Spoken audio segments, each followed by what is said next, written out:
Hello everyone, আসসালামু আলাইকুম।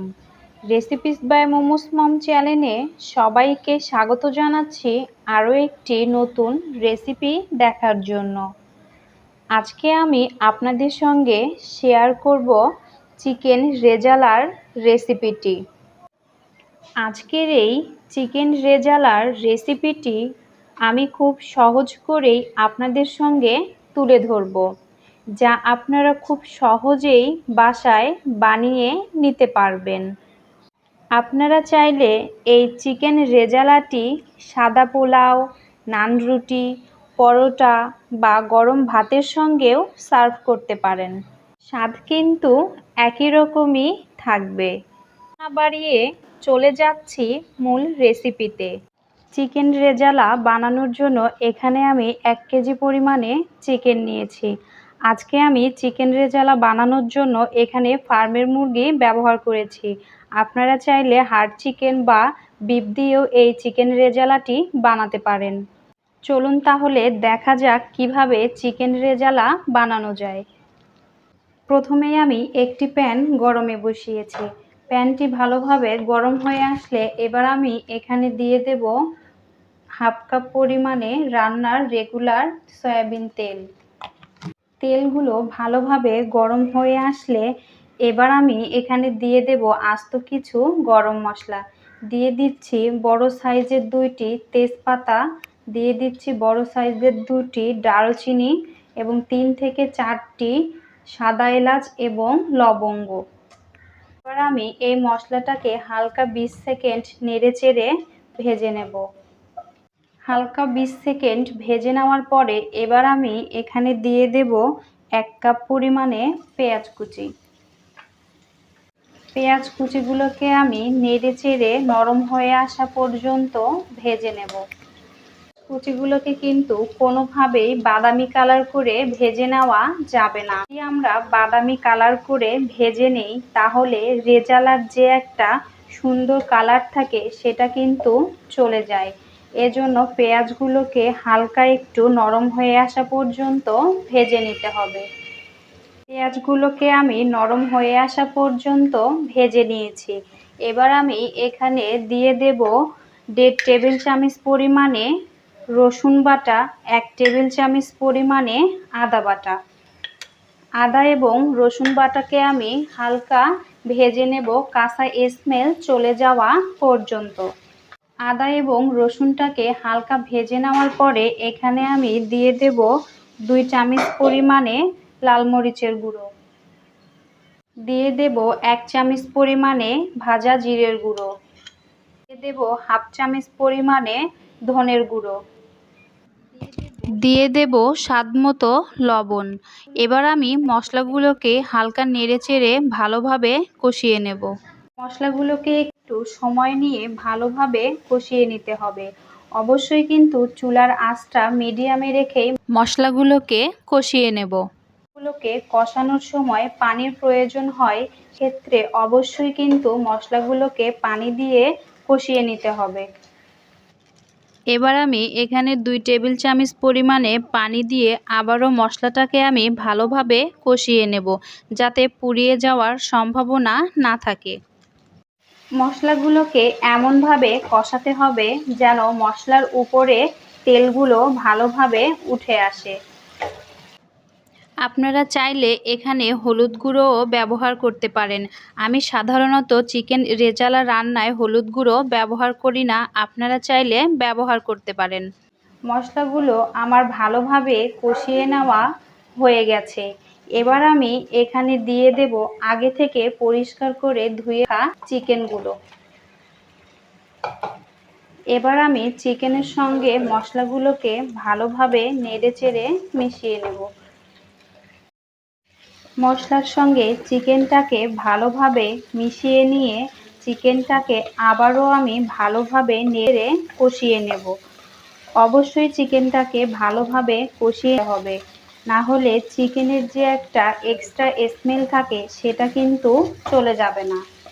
অবশ্যই এটাকে সময় নিয়েই কষাতে হবে। চুলার আঁচটা কিন্তু মিডিয়াম আঁচে রেখেই চিকেনটাকে কষাতে হবে।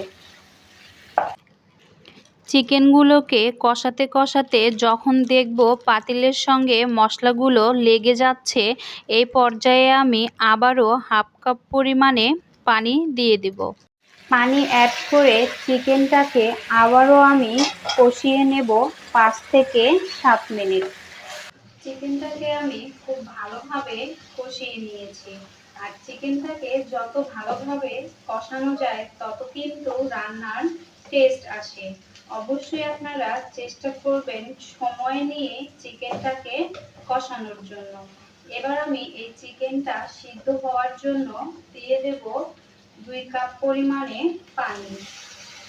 এখানে আমি 2 কাপ পরিমাণে পানি ব্যবহার করেছি। যেহেতু এটা ফার্মের মুরগি, তাই খুব বেশি সময় লাগবে না এটা সিদ্ধ হওয়ার জন্য। আপনারা চাইলে আরো কমিয়ে বা বাড়িয়েও দিতে পারেন। এবার আমি চিকেনটাকে ঢাকা দিয়ে দেব সিদ্ধ হয়ে আসা পর্যন্ত। আর এরই মাঝেই আমি একটা মিশ্রণ রেডি করে নেব।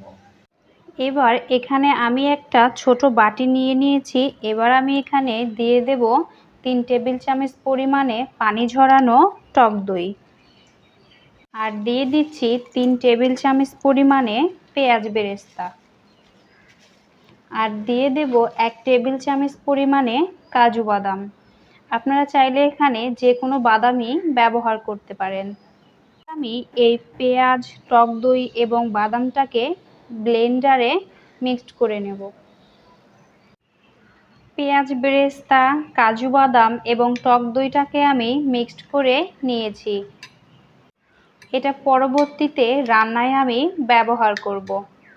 চলে আসলাম বেশ কিছুক্ষণ পরে। তো এরই মাঝেই আমার মাংস থেকে ঝোলটা ভালোভাবে শুকিয়ে এসেছে আর মাংসটাও আমার ভালোভাবে সিদ্ধ হয়েছে। এবার আমি এখানে দিয়ে দেব 3 থেকে 4টি আস্ত কাঁচামরিচ এবং দিয়ে দেব 2 টুকরো আলু বোখরা। আপনাদের হাতের কাছে যদি আলু বোখরা না থাকে সেক্ষেত্রে দেওয়ার প্রয়োজন নেই। এবার আমি এখানে দিয়ে দেব আগে থেকে রেডি করে রাখা মিশ্রণটি। এবার আমি এই মিশ্রণটির সঙ্গে চিকেনগুলোকে ভালোভাবে নেড়েচেড়ে মিশিয়ে নেব। ভালোভাবে নেড়েচেড়ে মিশিয়ে নেওয়া হয়ে গেলে এবার আমি এটাকে মিনিট 5 অনবরত নেড়েচেড়ে রান্না করে নেব। অনবরত নেড়েচেড়েই কিন্তু এটা রান্না করতে হবে, না হলে কিন্তু পাতিলের সঙ্গে লেগে যাওয়ার সম্ভাবনা থেকে যাবে। এভাবেই নেড়েচেড়ে আমি মিনিট 5 চিকেনটাকে ভালোভাবে রান্না করে নিয়েছি। এবার আমি রেজালার গ্রেভিটা করার জন্য দিয়ে দেব আগে থেকে জাল করে রাখা তরল দুধ 1 কাপ পরিমাণে। তরল দুধ দিয়ে এই রেজালার গ্রেভিটা করলে খেতে কিন্তু অনেক বেশি মজাদার হয়। আপনারা চাইলে দুধের পরিবর্তে এখানে গরম পানিও ব্যবহার করতে পারেন। চেষ্টা করবেন দুধ দিয়েই করার জন্য। আর এই গ্রেভিটা যদি আপনি দুধ দিয়ে করেন তাহলে কিন্তু রেজালার টেস্ট দ্বিগুণ পরিমাণে বেড়ে যাবে। এবার আমি এটাকে ঢাকা দিয়ে একদম লো আঁচে 5 থেকে 7 মিনিটের জন্য রান্না করে নেব। চলে আসলাম 5 থেকে 7 মিনিট পরে। এবার আমি এখানে দিয়ে দেব 1 টেবিল চামচ পরিমাণে চিনি।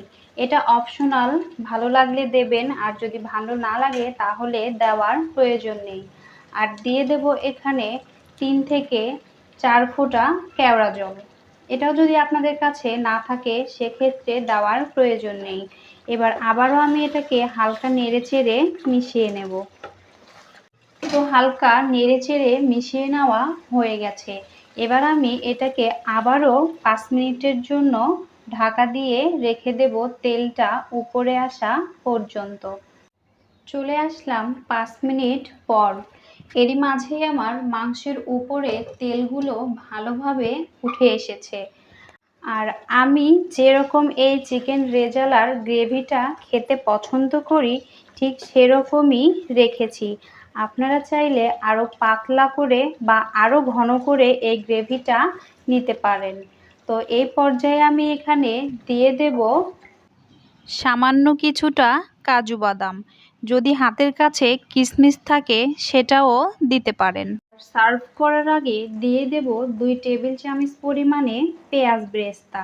এই পেঁয়াজ বেরেস্তাটা দেওয়ার কারণে এই চিকেন রেজালার টেস্ট কিন্তু দ্বিগুণ পরিমাণে বেড়ে যায়। চেষ্টা করবেন এই পেঁয়াজ বেরেস্তাটা এখানে ব্যবহার করার জন্য।